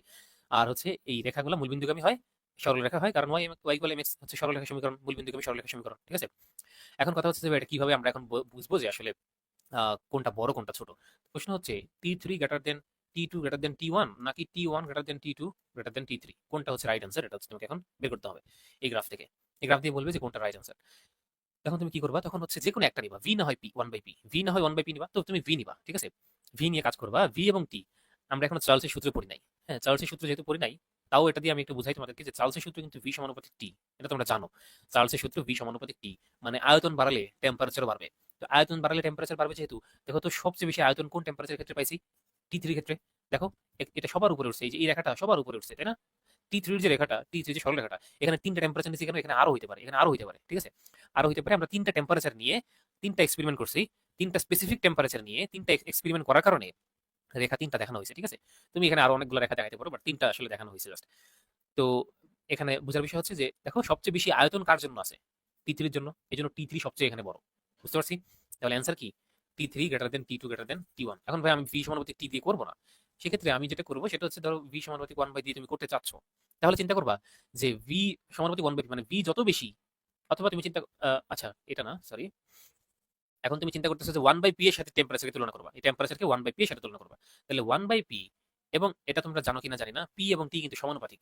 পি এবং টি সমানুপাতিক, পি এবং টি হচ্ছে সমানুপাতিক। এই সূত্রটাও আছে, এটা আমরা জানবো। এখন তুমি যদি এই টেম্পারেচার যত বেশি হবে, প্রেশার তত বেশি হবে। তাহলে বোঝা পারতেছে ওয়ান বাই পির ভ্যালু যত বাড়াবা পি তত কমবে। ওয়ান বাই পি যত বাড়াবা পি তত কমবে। আর পি যেহেতু কমবে, হ্যাঁ দেখো ভালো মতো লক্ষ্য করো, ওয়ান বাই পি ডান দিকে যত যাচ্ছে তত কিন্তু ওয়ান বাই পি বাড়তেছে। ওয়ান বাই পি বাড়া মানে হচ্ছে পি কমা। তাহলে পি কমতেছে, তার মানে টিও কমবে, যেহেতু সমানুপাতিক সম্পর্ক। পি কমলে টি এর ভ্যালু কমে। বুঝতে পারছো? এই জন্য দেখো সবচেয়ে ডানে কি আছে? সবচেয়ে ডানে আছে T1। এই জন্য T1 সবচেয়ে ছোট। হ্যাঁ, আর সবচেয়ে বামে যে আছে তার T3 সে সবচেয়ে বড়। আশা করি বুঝতে পারছো। কোনো কিছু না বুঝলে দেন কোশ্চেন করো, গ্রুপে আমি বলে দিব। ঠিক আছে? আর এটা বুঝছো কিনা যে এখান থেকে টান দিলে, এখান থেকে ধরো একটা টান দিছো, আমি এখানে দেখাই যে এখান থেকে একটা টান দিছো, এখান থেকে ধরো একটা টান দিছো, টান দেওয়ার কারণে এই যে এই পয়েন্টের যে ভি, ভি দিয়ে করবা, ভি সমানুপাতিক টি দিয়ে, এটা তুমি চিন্তা করবে তাহলে সহজে করে ফেলতে পারতেছো। এই পয়েন্টের ভি এবং এই পয়েন্টের ভি এবং এই পয়েন্টের ভি, এই তিনটা পয়েন্টের ভি এর মধ্যে কি এই পয়েন্টের ভি সবচেয়ে বড়। এই জন্য T3 এখানে সবচেয়ে বেশি, কারণ ভি যত বড় টি তত বড় হবে। ঠিক আছে? টেম্পারেচার T3 এখানে সবচেয়ে কেন বড় সেটা আশা করি বুঝতে পারছো। এখন যদি 2 নম্বর গ্রাফে যেটা হবে যে P versus V, P versus V, তখন তুমি কি করবা? দেখো পি এবং ভি এর এর লেখচিত্র তুমি অঙ্কন করবা। এক্ষেত্রে দেখো এক্স অক্ষ বরাবর নিচে হচ্ছে ভি এবং ওয়াই অক্ষ বরাবর নিচে হচ্ছে পি। ঠিক আছে? তো এখন লেখচিত্র কিরকম হবে? তুমি জানো যে ভি সমানুপাতিক ওয়ান বাই পি, তাহলে তুমি জানো যে পি ভি সমান সমান কে, এটা তুমি জানো, তাই না? তাহলে তুমি যেটা পাও যে পি ভি সমান সমান কে, তাহলে এখানে তুমি চিন্তা করো তো এটা কিভাবে তুমি সিস্টেম করবা। এটা এক্স ওয়াই সমান সমান কে, এই যে, ঠিক আছে আমি অন্য গাড়ি দিয়ে দেখাই, এইরকম হবে, এইরকম হবে। ঠিক আছে? এরকম আসবে, এরকম। এখন দেখো এখানে হচ্ছে এটা T1, এটা T2, এটা T3, তিনটা স্পেসিফিক টেম্পারেচারের জন্য, তিনটা টেম্পারেচার নিয়ে যখন কাজ করছি তখন তিন ধরনের গ্রাফ আসছে। ঠিক আছে? এখন কথা হচ্ছে যে এই ক্ষেত্রে ভাই টি কোনটা বড় হবে? T1 বড় হবে না T3 বড় হবে নাকি T2, কোনটা বড় হবে, কিভাবে হবে সেটা এখন বোঝার বিষয়। ঠিক আছে? তো এখন তোমার নর্মালি সেই কাজে চলে যাবা যে আসলে দেখবে সমানুপাতিক সম্পর্ক কার সাথে, ভি এবং টি এর সাথে কি সমানুপাতিক সম্পর্ক আছে না পি এবং টি এর সাথে দুইটার সাথে সমানুপাতিক সম্পর্ক আছে। এক্ষেত্রে কাজটা সহজ হয়ে যায়। তুমি জানো যে ভি সমানুপাতিক টি, যে কোনো একটা পি এর সাথে টি অথবা ভি এর সাথে টি কম্পেয়ার করবা। কম্পেয়ার করলে ভি সমানুপাতিক টি, মানে ভি যত বেশি হবে টি তত বেশি হবে, তাই না? এখন এখানে তুমি যেটা করবা যে পি এবং টি এর মধ্যে সম্পর্ক স্থাপন করবা। দেখো পি সমানুপাতিক টি, এটা আমরা জানি। যদি পি ভি ইকুয়াল এনআরটি জানো, তাহলে এই বিষয়গুলো সবই তুমি জানো যে পি সমানুপাতিক টি এবং ভি সমানুপাতিক টি, হ্যাঁ, এবং ভি সমানুপাতিক ওয়ান বাই পি, এই বিষয়গুলো তুমি জানো। চার্লস বয়েল সব সূত্র কম্বাইন করে এই আদর্শ সমীকরণটা আসছে, আদর্শ গ্যাসের। তো পি বাড়ালে টেম্পারেচার বাড়বে, টেম্পারেচার বাড়ালে প্রেশার বাড়বে, প্রেশার বাড়ালে টেম্পারেচার বাড়বে। এখন তোমার যেটা চিন্তার বিষয় সেটা হচ্ছে যে ভাই এখন তাহলে T3 T2 T1 কোনটা বড় হবে? তো তুমি দেখো সবচেয়ে বেশি, এখানে তুমি একটা রেখা টানো, তুমি দেখো যে সবচেয়ে বেশি উপরে কি আছে? T3 আছে। T3 যেহেতু মানে এই যে এখানে তুমি একটা রেখা টানো, এখানে দেখো এটা হচ্ছে T3, এই পয়েন্ট হচ্ছে T2 এর জন্য, এই পয়েন্ট হচ্ছে T1 এর জন্য। তাহলে T3 সবচেয়ে প্রেশার সবচেয়ে বেশি কি, যে এখানে তুমি দেখো, একটু ভালো মতো লক্ষ্য করো যে দেখো পি এর ভ্যালু সবচেয়ে বেশি কোথায়? T3 তে, মানে পি বেশি, তাই T3 এখানে বেশি। তাই T3 এটার ক্ষেত্রে বড় হবে, T2 তার থেকে ছোট হবে, সবচেয়ে ছোট হবে T1। বুঝতে পারছো? মানে পি যত বড় হবে টেম্পারেচার তত বেশি হবে। ঠিক আছে, এই জিনিসটা তুমি এইভাবে মনে রাখবা।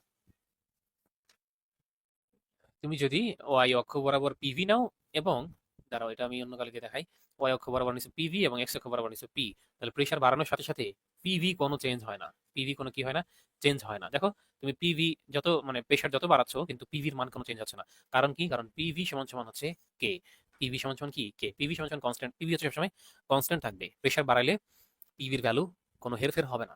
যেখান থেকে পিভি শুরু হচ্ছে, প্রেশার এবং ভলিউমের গুণফল যেখান থেকে শুরু হচ্ছে সেটা সবসময় কনস্ট্যান্ট থাকবে। এই গ্রাফটা আশা করি তোমরা বুঝতে পারছো। এটা হচ্ছে T3, এটা T2 এবং এটা T1।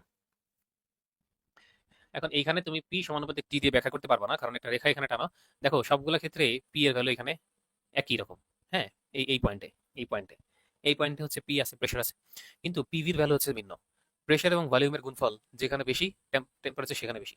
ঠিক আছে, প্রেশার এবং ভলিউমের গুণফল এখানে এই জায়গায় সবচেয়ে বেশি, এই জন্য টেম্পারেচার T3 সবচেয়ে বেশি। সুতরাং এখানে T3 greater than T2 greater than T1। বুঝতে পারছো? প্রেশার এবং ভলিউম যেখানে বেশি থাকবে টেম্পারেচার নরমালি সেখানে বেশি থাকবে। এটা আসলে একটা আমাদের নরমালি এটা বুঝতে পারি। এই তিনটা গ্রাফকে আইসোথার্মাল গ্রাফ বলা হয়ে থাকে। টেম্পারেচার কনস্ট্যান্ট আছে, এজন্য এটাকে বলা হয় সমতাপীয় রেখা। রেখাগুলোকে সমতাপীয় রেখাও বলা হয়ে থাকে। হ্যাঁ, বয়েলের সূত্রের গ্রাফ সমূহকে সমতাপীয় রেখা, মানে তাপমাত্রা সমান, এই জন্য সমতাপীয় রেখা অথবা ইংরেজিতে আইসোথার্মাল গ্রাফ বলা হয়ে থাকে। বৃদ্ধি অথবা হ্রাসের জন্য তার 0 ডিগ্রি সেলসিয়াস তাপমাত্রা যেটা, সেটাকে ভি নট বলে, ভি নট। ঠিক আছে, 0 ডিগ্রি সেলসিয়াস তাপমাত্রা ভি নট এর কত অংশ বাড়বে? 1/273 এত অংশ বেড়ে যাবে। এটা হচ্ছে বৃদ্ধি অথবা হ্রাসের হার। আমি যদি ভালো মতো এখানে একটু লিখি, এটা হচ্ছে বৃদ্ধি অথবা হ্রাসের হার, বৃদ্ধি হ্রাসের হার। ঠিক আছে, মানে এই যে 0 ডিগ্রি সেলসিয়াস তাপমাত্রা, 0 ডিগ্রি তাপমাত্রায় যে আয়তন, সে আয়তনের 1/273, 1/273 গুণ কি হবে? এত অংশ বাড়বে অথবা কমবে। এতটুকু বুঝতে পারছো? তাহলে এখানে তুমি বুঝতে পারছো যে যদি তুমি টেম্পারেচার বাড়িয়ে দাও তাহলে ভি আয়তন বেড়ে যাবে, এবং যদি তুমি টেম্পারেচার কমিয়ে দাও তাহলে আয়তন কমে যাবে। কমাও বা বাড়াও সেটার উপরে ডিপেন্ড করবে। ঠিক আছে, এবং তুমি দেখতে পাচ্ছ যে এখানে যে ভি নট, এই ভি নট এর এত 1/273 অংশ বৃদ্ধি বা হ্রাস পাবে। মানে এটাকে তুমি এইভাবে লিখতে পারো যে ভি0/273, এর মানে কি? এর তো গুণ, তাই না? জাস্ট গুণন। ভি0/273 এত degree Celsius inverse, degree Celsius inverse. এটার মানে কি? মানে হচ্ছে প্রতি ডিগ্রি সেলসিয়াস তাপমাত্রা বৃদ্ধির জন্য, প্রতি ডিগ্রি সেলসিয়াস তাপমাত্রা বৃদ্ধির জন্য কি বাড়তেছে? ভি সমানুপাতিকটি আমরা এখানে লিখে দিচ্ছি। ঠিক আছে, প্রতি 1 ডিগ্রি সেলসিয়াস তাপমাত্রা বৃদ্ধির জন্য এত পরিমাণ বৃদ্ধি পাবে। হ্যাঁ, এত পরিমাণ কি হবে? বৃদ্ধি পাবে আয়তন, আয়তন বৃদ্ধি পাবে। ধরো তোমার আয়তন ছিল হচ্ছে 0, তো ভি 1 আমরা 1 ডিগ্রি সেন্টিগ্রেড বৃদ্ধি করছি, বৃদ্ধি করার পর যে আয়তন পেয়েছে সেটা হবে ভি 1, এবং সেই ভি 1টা হবে হচ্ছে ভি0 প্লাস ভি নট এর কত? 1/273 অংশ। বুঝতে পারছো?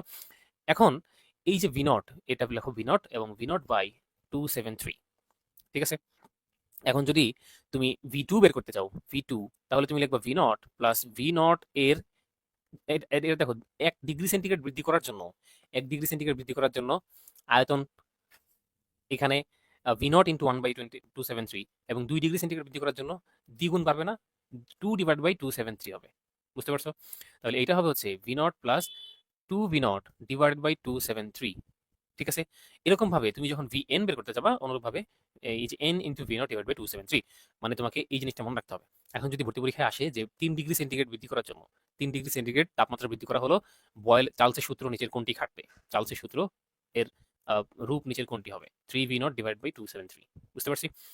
তাহলে এখানে তুমি একটু লক্ষ্য করো যে এই যে এইখান থেকে এই যে তিনটা লিখলাম, তিনটা আয়তন লিখলাম, তুমি যদি শুধু ভি বের করতে চাও যে কোনো একটা টেম্পারেচারের ক্ষেত্রে, তুমি দেখো 1 ডিগ্রি বাড়ানোর জন্য এখানে 1, 2 ডিগ্রি বাড়ানোর জন্য এখানে 2 হয়েছে, 3 ডিগ্রি বাড়ানোর জন্য এখানে 3 হয়েছে। কিন্তু যখন তুমি আসলে T ডিগ্রি সেলসিয়াস তাপমাত্রা বাড়াবা, T ডিগ্রি সেলসিয়াস, তাহলে জাস্ট ভি0 প্লাস হচ্ছে T/, এটা। ঠিক আছে না? দেখো বুঝতে পারছো কিনা? ভি0 ইন্টু, এখানে একটু ভুল লিখছি, ভি0 প্লাস ভি0 ইন্টু T/273। দেখো বুঝছো কিনা? T/273। তাহলে এখানে আমরা কি লিখতে পারি? ভি সমান সমান ভি0 কমন নিয়ে নিতে পারি, 1 প্লাস T/273। এটা হচ্ছে চার্লসের সূত্রের রূপ, এটা হচ্ছে চার্লসের সূত্রের রূপ। এবং তুমি এখানে দেখো যে প্রতি ডিগ্রি সেন্টিগ্রেড তাপমাত্রা বৃদ্ধির বা হ্রাসের জন্য তোমার যে এই আয়তন, তাপমাত্রা আয়তনের এত অংশ বৃদ্ধি পায়। দেখো এত অংশ বৃদ্ধি পাইছে, 1/273 অংশ বৃদ্ধি পাইছে। এটা জানো, সেটা হচ্ছে ভি সমানুপাতিক টি, মানে আয়তন পরম তাপমাত্রার সমানুপাতিক।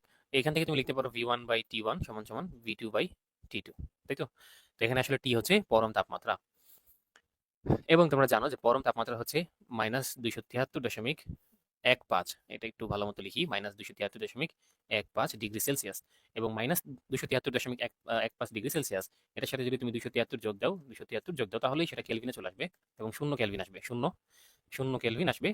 এই 0 কেলভিন হচ্ছে পরম তাপমাত্রা। 0 কেলভিনটা কি? পরম তাপমাত্রা, পরম শূন্য তাপমাত্রা আর কি। তো এটা আসলে এখান থেকে ভর্তি পরীক্ষায় আসে। তুমি যে কোনো টেম্পারেচারকে যদি কেলভিনে প্রকাশ করতে চাও, টি কেলভিন, তাহলে যেটা করবা যে আসলে টি ডিগ্রি সেলসিয়াস থাকবে তোমার কাছে, সেটার সাথে 273 যোগ দিয়ে দিবা, তাহলে এটা কেলভিনে চলে যাবে। এটা তোমরা জানো। তাহলে এখান থেকে তুমি এটা আরো জানো যে ভি সমানুপাতিক টি, এবং ভি সমান সমান আসলে কে টি, এটা লেখা যায়, কেটা হচ্ছে কনস্ট্যান্ট, এবং এখানে তুমি লিখতে পারো যে ভি বাই টি সমান সমান কে, তারপরে v1/t1 v2/t2 এভাবে তুমি লিখো। সমান সমান তুমি যে কেটি লিখছো, এই ভিটাকে লিখা হচ্ছে ওয়াই, এবং এটা হচ্ছে এম, এবং এটা x. Y equal m x সরলরেখা সমীকরণ। তুমি যদি এখানে এটা ওয়াই অক্ষ বরাবর ভি আয়তন দাও, এবং এই যে এই এক্স অক্ষ বরাবর টেম্পারেচার টি দাও, পরম তাপমাত্রা দাও, তাহলে এখন অবশ্যই y ইকুয়াল mx হচ্ছে মূল বিন্দুগামী রেখা সমীকরণ, তাই না? y ইকুয়াল mx মূল বিন্দুগামী রেখা সমীকরণ। কিন্তু মূল বিন্দু থেকে যাবে না, এটা একটু আসলে এইখান থেকে যাবে, এভাবে যাবে। এটার কারণ আসলে আমি আগে বলছি যে আসলে ভলিউম শূন্য হবে না, তাই না? ভলিউম আসলে একদমই শূন্য হবে না, এটা আসলে বাস্তবে হয় না আর কি। নর্মালি যেটা হয় যে আসলে একটু উপর থেকে যায় আর কি, হ্যাঁ, একটু এখান থেকে, এই যে ভলিউমটা একবারে ডিরেক্ট জিরো হয় না। ওকে, তো এটা আসলে এখন গ্রাফটা আসলে সরলরেখা সোজা হয় নাই, এটা সোজা করে লেখা দরকার, আসলে সোজা করে আঁকা প্রয়োজন। এরকম, এরকম, এরকম।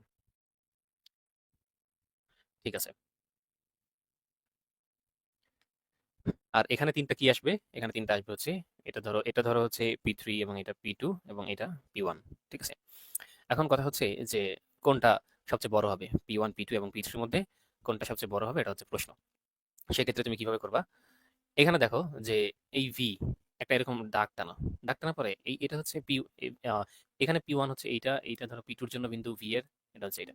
তাহলে এইখানে এটা হচ্ছে ভি1, এটা হচ্ছে ভি2 ধরো, মানে উপরেগুলো ভি3, এটা ভি2, এবং এটা ভি1 ধরো। ঠিক আছে। তাহলে চিন্তা করো তো যে আসলে আমরা জানি দেখো, আমরা জানি পি সমানুপাতিক 1/v, তাই না? পি সমানুপাতিক 1/v। এখন কথা হচ্ছে যে এই তিনটার জন্য টেম্পারেচার সমান, কাজে টেম্পারেচার দিয়ে করতে পারবা না, তাই না? একই টেম্পারেচার আছে, দেখো এই পয়েন্টে আছে। এই টেম্পারেচার যেহেতু সমান এই তিনটাতে, এই তিনটা পি এর জন্য, মানে পি এর জন্য এখানে টেম্পারেচার দিয়ে কাজ করা যাবে না, ভলিউম দিয়ে কাজ করতে হবে। তো ভলিউম আসলে যেটাতে ভলিউম বেশি, আমরা জানি যে পি সমানুপাতিক 1/v, মানে ভলিউম যত বেশি হবে প্রেশার তত কম হবে, তাই না? ভলিউম যত বেশি হবে প্রেশার তত কম হবে। তাহলে এখানে ভলিউম ভি3 সবচেয়ে বেশি, ভি3 মানে যে পি1 সেটা সবচেয়ে কম, পি1 সবচেয়ে কি কম হবে, এন্ড এখানে অ্যান্সার হবে হচ্ছে পি3 সবচেয়ে বড়, এবং পি2 তার চেয়ে বড়, এবং পি1 তার চেয়ে বড়। কেন অ্যান্সার হয়েছে এটা কি বুঝতে পারছো? দেখো বুঝো কিনা, যে আসলে আমরা জানি যে ভি যেটা সবচেয়ে বড়, দেখো এখানে আসলে এই যে ভি, এখানে এই যে ভি, এই যে এইটা পি1 সেটা সবচেয়ে বড়, তাই না? সেই জায়গাটার ভিটা সবচেয়ে বড়। তো সেই জায়গার ভি যেহেতু সবচেয়ে বড়, তাহলে সেটার পিটা কম হবে, ওই বিন্দুতে পিটা সবচেয়ে কি হবে, কম হবে। আশা করি বুঝতে পারছো। এই জন্য পি3 যেটা যেটা সবচেয়ে নিচে দেখো, সেটা আসলে বড় হবে, যেহেতু তাদের ব্যস্তানুপাতিক সম্পর্ক আছে, তাই না? এটা আশা করি বুঝতে পারছো। কোনো কনফিউশন থাকলে পরে বললো আমাকে। আচ্ছা, এই গ্রাফটা যদি বুঝে থাকো, তাহলে এরপর আরেকটা গ্রাফ আছে, সেটা আছে এরকম যে তুমি যদি ভি বাই টি আঁকো, তুমি দেখছো যে ভি সমানুপাতিক টি, এবং ভি সমান সমান কে টি, এবং দেখছো যে ভি বাই টি সমান সমান হচ্ছে কে। তাহলে ভি বাই টি বনাম হচ্ছে এখানে কি, নিচে কি লিখবা? নিচে লিখবা হচ্ছে এটা, দেখো ভি বাই টি বনাম তুমি আঁকবা হচ্ছে টি, ভি বাই টি বনাম টি, এই গ্রাফটা আঁকবা। আর ভি বাই টি সবসময় কনস্ট্যান্ট হয়, এখানে দেখো, এখানে ভি বাই টি সবসময় কি হয়, কনস্ট্যান্ট হয়। তো ভি বাই টি এর ভ্যালু অনুরূপভাবে পিভির মতো হবে, পিভির মতো এরকম কনস্ট্যান্ট হবে। ঠিক আছে। এবং এখানে এটা এটা ধরো পি1, এটা পি2, এবং এটা পি3, এগুলো একটু ভালো মতো লেখা দরকার। এটা ধরো হচ্ছে পি1, এটা পি2, এবং এটা পি3। ওকে, তাহলে এখন তুমি দেখো যে এই ক্ষেত্রে এই লেখচিত্রের ক্ষেত্রে আর কোনটা বড় কোনটা ছোট, এটা আসলে বোঝানোর আসলে দরকার নাই, কারণ তুমি বুঝতে পারতেছো যে ভি বাই টি যত বাড়বে, তুমি দেখো এই ক্ষেত্রে এইভাবে চিন্তা করবা, পিভি সমান সমান এন আর টি, তাই না? তো ভি বাই টি, পি সমানুপাতিক V by T, T by V. তুমি যদি ভি বাই টি লিখো, দেখো, তুমি এখানে ধরো এই সূত্র থেকে তুমি ভি বাই টি আনতে চাচ্ছ। ভি বাই টি যদি আনো, তাহলে তাহলে কি আসবে, এন আর বাই পি। এটা আসে কিনা দেখো তো, এটা আসে। তাহলে তুমি এখানে বুঝতে পারতেছো যে ভি বাই টি সমানুপাতিক হচ্ছে P, 1/p, sorry, V by T সমানুপাতিক হচ্ছে 1/p, মানে ভি বাই টি যত বাড়বে পি তত কমবে, তাই না? তাহলে এখানে ভি বাই টি যত বাড়বে পি তত কমবে। তাহলে ভি বাই টি সবচেয়ে বেশি আছে এই বিন্দুতে, তার চেয়ে একটু কম এই বিন্দুতে, তার চেয়ে একটু কম এই বিন্দুতে। তাহলে তুমি দেখো যে আসলে ভি বাই টি সবচেয়ে বড় কার জন্য? এই বিন্দুতে। এই বিন্দুতে পি এর মান সবচেয়ে কম হবে। ওয়ান বাই পি বড় হবে বাট পি কম হবে, এই জন্য P three greater than P two greater than P one এটার ক্ষেত্রে। ঠিক আছে, আশা করি বুঝতে পারছো। এবং এই লেখচিত্রগুলো নিয়ে কোনো প্রবলেম থাকলে এটা নিয়ে আসলে আরেকটা লেখচিত্র যেটা আছে বই থেকে আসলে লেখচিত্রগুলো দেখবা, তাহলে তুমি অনেকটাই বুঝে যাবা। এবং লেখচিত্র দিয়ে ভার্সিটি ভর্তি পরীক্ষায় আসলে বড় বড় ম্যাথ আসে না। ইঞ্জিনিয়ারিং ভর্তি পরীক্ষায় অনেক বড় ম্যাথ আসতে পারে, বিভিন্ন ঢাল জনিত ম্যাথ আসতে পারে, সেগুলো আসলে ভর্তি পরীক্ষা ভার্সিটি ভর্তি পরীক্ষা যেগুলো সাধারণ ভার্সিটি ভর্তি পরীক্ষা সেগুলো আসে না। এই জন্য আসলে সেগুলো আমি আর দেখাইলাম না। আমি আসলে কোশ্চেন সলভিং এ চলে যাচ্ছি যেন আসলে তোমরা বুঝতে পারো। আর এখানে একটু ছোট করে অ্যাভোগাড্রো সূত্র এবং গেলুসাকের সূত্রটা দেখে নাও। গেলুসাকের সূত্র হচ্ছে পি সমানুপাতিক টি। হ্যাঁ, তাপমাত্রা চাপের সমানুপাতিক হবে। এবং এখানে আসলে এই যে V one V two V three দিছে, এখানে আসলে আয়তন কি হবে? আয়তন স্থির থাকবে। গেলুসাকের সূত্র, হ্যাঁ গেলুসাকের সূত্র। এবং অ্যাভোগাড্রো সূত্র হচ্ছে এটা মনে রাখবা, একই তাপমাত্রা ও চাপে অ্যাভোগাড্রো সূত্র হচ্ছে ভি সমানুপাতিক এন। তুমি যদি অনুসংখ্যা মানে দেখো, তুমি এখানে এই যে লিখছে, যদি নির্দিষ্ট তাপমাত্রা ও চাপ তাপমাত্রায় গ্যাসের গ্যাসের মোল সংখ্যা বৃদ্ধি পায়, তুমি যদি মোল সংখ্যা বাড়িয়ে দাও তাহলে কি হবে? আয়তন বাড়বে, ভি সমানুপাতিক এন। ঠিক আছে, এই দুটো সূত্র একটু দেখলা। এবং এখান থেকে তুমি দেখতে পাচ্ছ P one by T one P two by T two লেখা যায়। তো এখানে কিছু জিনিস বাদ আছে, যেমন আসলে আমরা প্রথমে পড়ছি ভি সমানুপাতিক ওয়ান বাই পি। তো এই ক্ষেত্রে আমরা একটা জিনিস লিখতে পারি না, যে দেখো এখানে তুমি কি লিখছিলা যে পি ওয়ান ভি ওয়ান সমান সমান পি টু ভি টু, তাই তো? এই সূত্র থেকে এটা পাইছিলাম, বয়েলের সূত্র থেকে। তো এখানে তুমি যেটা করতে পারো যে আসলে তুমি যদি ঘনত্বে নিতে চাও, তুমি জানো যে আয়তন সমান সমান আয়তন ভি সমান সমান আমরা জানি যে র ইকুয়াল এম বাই ভি, তাই না? তাহলে আয়তন সমান সমান আমরা লিখতে পারি যে ভর বাই ঘনত্ব। ঘনত্বকে র দিয়ে যদি লিখি, বা ঘনত্ব তুমি ডি লিখো, ঠিক আছে? ঘনত্ব এখানে ডি লিখো, এম বাই ডি। ঠিক আছে, আচ্ছা। তো এখন তুমি এই যে এখানে ভি আছে, ভি এর জায়গায় তুমি যদি লিখো P one by D one লিখতে পারো, কারণ ভি সমানুপাতিক আবার ওয়ান বাই ডি। ভি যখন উঠিয়ে দিচ্ছ তখন ভি এর জায়গায় লিখতেছো ওয়ান বাই ডি ওয়ান, বুঝতে পারছো? তো এখন যদি তুমি পি টু লিখো, এখানে পি ইন্টু ভি এর জায়গায় ভি টুর জায়গায় ওয়ান বাই ডি টু, তো P two by D two. বুঝতে পারছি? তো এই যে এটা একটা আরেকটা, এটা হচ্ছে ঘনত্ব দিয়ে ভর্তি পরীক্ষায় আসে যে বয়েলের সূত্রের রূপ নিচের কোনটি। তো এখানে ঘনত্ব দেওয়া থাকে, অনেকে বুঝে না যে ঘনত্ব ডি দিয়ে কি বোঝাচ্ছে, র দিয়ে কি বোঝাচ্ছে, এই সম্পর্কে অনেকে বুঝে না। তো ঘনত্ব দিয়েও ম্যাথও আসতে পারে, সামনে আমরা দেখবো ম্যাথ আসছে ভর্তি পরীক্ষায়। ঠিক আছে, তো আবার তুমি যদি দেখো যে তোমাকে যদি দেখাই যে ধরো ভি সমানুপাতিক টি, এটা নিয়ে তুমি কাজ করছো। হ্যাঁ, এটা নিয়ে তুমি হচ্ছে একটু আগেই দেখলা। তো সেখানে তুমি দেখলা যে V one by T one সমান সমান V two by T two, এটা আসতেছে, তাই না? তো এখন যদি এরকম আসে যে এই যে ভি এর জায়গায় তোমাকে ঘনত্ব লিখতে হচ্ছে, সেক্ষেত্রে তুমি ভি এর জায়গায় ওয়ান বাই ডি লিখবা। তাহলে কি হচ্ছে? One by D one T one সমান সমান one by D two T two হয়ে যাচ্ছে। তাহলে যেটা লিখতে পারো সেটা হচ্ছে ডি ওয়ান টি ওয়ান সমান সমান ডি টু টি টু। বুঝতে পারছি? এভাবে তুমি আসলে ঘনত্বের সাথে সম্পর্ক স্থাপন করতে পারো। বুঝতে পারছি, আশা করি বুঝতে পারছি। এবং হচ্ছে তুমি তাহলে এখানে এটা এটা সমান সমান কি লেখা যায়? আসলে ডিটি সমান সমান ধ্রুবক লেখা যায় না? ধ্রুবক লেখা যায়। ঠিক আছে, কারণ তুমি ডি বাড়াচ্ছ তাহলে টেম্পারেচার বাড়তেছে। দেখো, ডি বাড়াচ্ছ টেম্পারেচার বাড়তেছে, তাহলে ডি বাই টি সমান সমান কনস্ট্যান্ট। মানে এই বিষয়গুলো আসলে রিলেট করার দরকার, তোমরা আসলে রিলেট করে পড়বা। এবং এই ঘনত্বের যে সম্পর্কগুলো, ঘনত্বের সাথে যে সম্পর্কগুলো, সেগুলো একটু মাথায় রাখো। ঠিক আছে, এগুলো বোঝাটা খুবই দরকার। আমরা দেখবো এই যেখানে গ্যাসের আয়তন সংযোগ সূত্র আছে, এইগুলো আমরা পরে দেখবো, গ্রামার ব্যাপন সূত্র পরে দেখবো। আগে কিছু ম্যাথ সলভ করে নেওয়া যাক। এতক্ষণ পড়ছি, একটা ম্যাথ যদি সলভ না করি এতক্ষণ, তাহলে তো হয় না। প্রমাণ তাপমাত্রা ও চাপে গ্যাসের ঘনত্ব এত কেজি পার মিটার কিউব হলে 17 ডিগ্রি সেলসিয়াস তাপমাত্রায় ওই গ্যাসের ঘনত্ব কত হবে? খুবই নর্মালি চিন্তা করো, প্রমাণ তাপমাত্রা ও চাপে চাইছে। তো প্রমাণ তাপমাত্রা ও চাপ কি জানো? প্রমাণ তাপমাত্রা দেখো এখানে।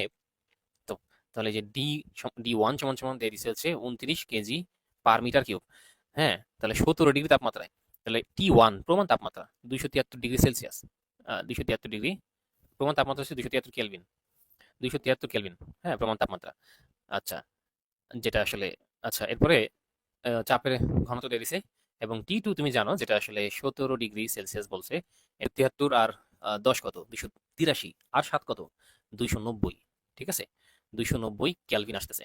তো এখন একটু চিন্তা করো তো যে আসলে 200, এখন ডি টুটা কত? একটু আগে আমরা পড়ে আসলাম সম্পর্ক ডি ওয়ান টি ওয়ান সমান সমান ডি টু টি টু, এটা পড়ে আসছি। তো এখান থেকে আমাদের ডি টুটা বের করতে হবে। তো D one T one divided by কি? D two. তো ভ্যালু বসাই আমরা। যেটা করতে হবে সেটা হচ্ছে ডি ওয়ান হচ্ছে 29 এবং টি ওয়ান হচ্ছে 273, এবং নিচে টি টি টু কত? টি টু আমরা যেটা এখানে দেখলাম যে 290।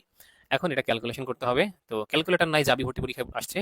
তো ক্যালকুলেশন করি, 3 × 27, হাতে আছে 2, 7 × 63 আর 2 কত? 65, 5 হাতে আছে 6, 9 2 × 18 আর 6 24, 0, 3 2 × 6, 7 2 × 14, 4 হাতে আছে 1, 2 2 × 4 রাখে 5। এখন 7 এবং 6 5 11, 1 হাতে আছে 1, 9 এবং এখানে 7, তো 7917 আসতেছে।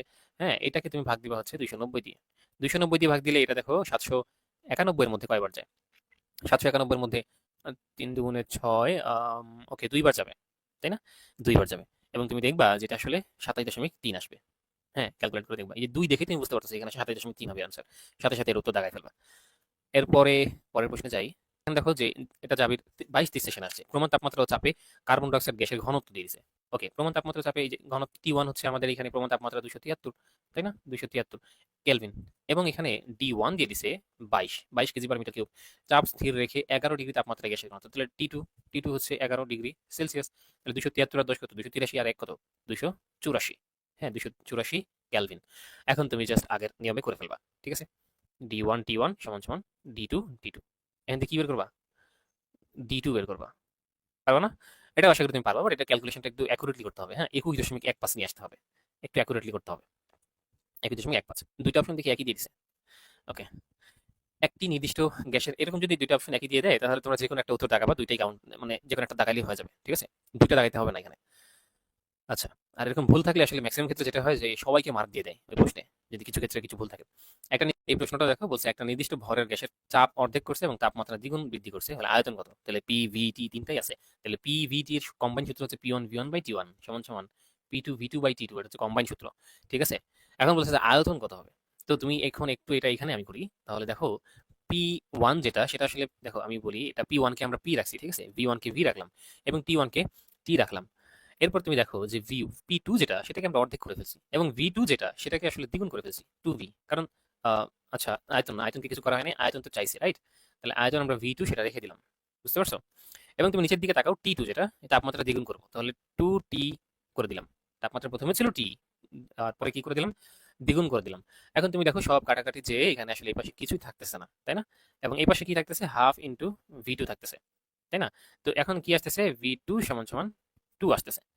বুঝতে পারছি? তাহলে কত গুণ হয়ে গেল পূর্বের? দেখো কত গুণ হলো? আয়তন হবে 2।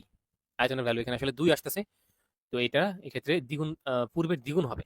এটা অ্যান্সার তো আসলে দ্বিগুণ হওয়ার কথা। নরমালি যদি চিন্তা করি, দ্বিগুণ হওয়ার কথা আসলে। ঠিক আছে? এটা দেখো 27 ডিগ্রি তাপমাত্রায় বায়ুমণ্ডলের চাপে নির্দিষ্ট পরিমাণ বায়ুর আয়তন দিয়ে দিছে। তো 27 ডিগ্রি মানে T1 হচ্ছে 27 ডিগ্রি মানে হচ্ছে 300 কেলভিন। এবং দেখো বায়ুর আয়তন দিয়ে দিছে V1 500 সেন্টিমিটার কিউব অর্থাৎ মিলিলিটার। এবং বায়ুর চাপ স্থির থাকলে কত তাপমাত্রায় ওই পরিমাণ বায়ুর আয়তন দ্বিগুণ হবে? তো বায়ুর আয়তন দ্বিগুণ হবে, V2 সমান সমান হয়ে যাবে 1000 হয়ে যাবে। ঠিক আছে না? 1000 হয়ে যাবে এবং তাপমাত্রাটা চাইছে G2 কত হবে, কত তাপমাত্রায়। ঠিক আছে? এখন তুমি এটা ক্যালকুলেশন করতে হবে। এটা আসলে দেখো কিভাবে ক্যালকুলেট করবা। এরকম প্রশ্ন বারবার ভর্তি পরীক্ষায় আসবে। ঠিক আছে? কারণ এইগুলো অনেকেই ধরতে পারে না, প্রশ্ন ভর্তি পরীক্ষার হলে বসে অনেকে ধরতে পারে না। সহজ যদিও, বাট আসলে অনেকে ধরতে পারে না, ক্যালকুলেশনে গিয়ে আটকে যায়, ওভারঅল পরীক্ষা খারাপ হয়। তো এই টাইপের ক্যালকুলেশনের এক্সামগুলো তোমরা লাস্টের দিকে অ্যান্সার করবা। এই প্রশ্নগুলা, এরকম ক্যালকুলেটিভ প্রশ্নগুলা পরীক্ষা শেষের দিকে অ্যান্সার করবা। তো দেখো এখানে আসলে তুমি সূত্র জানো যে V1/T1 সমান সমান V2/T2। এটা আমরা দেখে আসলাম। তো এইখানে আমরা কি করব? T2 বের করব। T2 যদি বের করি তাহলে V2 into T1 divided by কি হবে? V1 হবে। এখন তুমি দেখো তো একটু যে এটা ক্যালকুলেশন কিভাবে করবা। V2 আমরা দেখলাম যে 1000 এবং T1 যেটা সেটা 300 এবং নিচে হচ্ছে 500, তাই না? তো এখন কাটাকাটি করলে 600 কেলভিন চলে আসতেছে, তাই না? এখন 600 কেলভিন দিলে তো হবে না। এখন এখানে 650 কেলভিন আছে, 327 কেলভিন আছে। কিন্তু ডিগ্রি সেলসিয়াসে বের করে দেখি তো কি হয়? -273 ডিগ্রি করে দিবা। ঠিক আছে? যেটা আসবে সেটা থেকে 273 মাইনাস করে দিলে ডিগ্রি সেলসিয়াসে চলে যাবে। কেলভিন থেকে ডিগ্রি সেলসিয়াসে নেওয়ার সিস্টেম হচ্ছে এইটা। তো এখানে দেখো যে এটা এখানে 6, ঠিক আছে? সরি, এখানে 7। এখানে দেখো 10 থেকে 3 বাদ দিলে 7, আর এখানে আসলে 2, এখানে 3। 327 ডিগ্রি সেলসিয়াস। বুঝছো? এই জন্য এটা উত্তর। এরপরের প্রশ্ন দেখো যে এগুলা এগুলা হচ্ছে তোমরা নিজেরা করবা। এটা হচ্ছে পিভি ইকুয়াল এনআরটি দিয়ে করছে। সো এটাতে আমরা এখনো আসি নাই। অ্যাভোগাড্রো সূত্র কোনটা আমরা একটু আগে কিন্তু দেখে আসছি, যে আসলে অ্যাভোগাড্রো সূত্র হচ্ছে ভি সমানুপাতিক এন, তাই না? সেখানে পি এবং টি স্থির থাকবে। মাথায় রাখবা, পি এবং টি কি থাকবে? স্থির থাকবে। ভি সমানুপাতিক এন, এটা একটু আগে দেখে আসছি। একটা আদর্শ গ্যাসের পিভি বনাম 1/p লেখচিত্র কিরকম হবে? দেখো পিভি বনাম 1/পি লেখচিত্র কিরকম হবে? পিভি সবসময় কনস্ট্যান্ট থাকবে। পিভি সবসময় কি থাকবে? কনস্ট্যান্ট থাকবে। ঠিক আছে? এক্স অক্ষের সমান্তরাল সরল রেখা হবে। পিভি যে পি এবং ভি এর গুণফল সবসময় কনস্ট্যান্ট থাকবে। এটা আসছে কার সূত্র থেকে জানো? বয়েলের সূত্র থেকে। ওকে, এরপরে হচ্ছে এই জন্য এটা এক্স অক্ষের সমান্তরাল সরলরেখা। দেখো এক্স অক্ষের সমান্তরাল, হ্যাঁ, আশা করি বুঝতে পারছো। আর পিভি বনাম P1/P, মানে পিভি যেটা আগে বলবে সেটা এখানে y অক্ষ বরাবর চিন্তা করবে। এরপরে এটা এইটা তোমরা নিজেরা করবা। গ্যাসের ঘনত্বের উপর তাপমাত্রার প্রভাব সম্পর্কিত অনুসিদ্ধান্ত কি প্রয়োগ করছে বিজ্ঞানী চার্লস? ঘনত্ব এবং তাপমাত্রা। কারণ তাপমাত্রা দেখো, চার্লসের সূত্রে চাপ স্থির, তাপমাত্রা নিয়ে সে কাজ করছে। বয়েলের সূত্রে আবার তাপমাত্রা স্থির। হ্যাঁ, তো বয়েলের সূত্রে তো তাপমাত্রা নাই, বয়েলের সূত্রে অ্যান্সার হবে না। চার্লসের সূত্রে তাপমাত্রা নিয়ে আলোচনা করা হয়েছে। চার্লসের সূত্রে চাপ স্থির থাকে এবং ভি সমানুপাতিক টি, এটা হচ্ছে চার্লসের সূত্র। আর এই ভি হচ্ছে এই ঘনত্বের ব্যস্তানুপাতিক, এখান থেকে এটা আসছে, ঠিক আছে? ওকে, এখন এই প্রশ্নগুলো তোমরা আসলে পারবা। এখানে দেখো, এই যে দেখো গ্যাসের চাপ তাপমাত্রা সম্পর্কে সূত্রটি কে বিবৃতি করেন? এমনটন। চাপ চাপ তাপমাত্রা সূত্র, চাপ এবং তাপমাত্রা যে সূত্রটা পি সমানুপাতিক টি, এই সূত্রটা এটা আসলে এমনটন দিছে। আচ্ছা ঠিক আছে, এটা আসলে গেলুসাকের সাথে এমনটন বিজ্ঞানীর কথা তো আসলে কোথাও দেখি নাই, এমনটন দিছে, জানি না। নিচে কোনটার ব্যাপন হার সর্বাধিক হবে? এটা আসলে 45 ডিগ্রি নিও না, ওকে, এটা মুখস্থ তথ্য। এখানে একটা প্রশ্ন দিছে, এটা আসলে ব্যাপন হারের, এটা পরে। এটাও দেখো, এটা নিজেরা করবা, ঠিক আছে? গ্যাসের ঘনত্ব মাপতে কোনটা ব্যবহার করা হয়? পারফেক্ট গ্যাস ইকুয়েশন ব্যবহার করা হয়। ঢাপির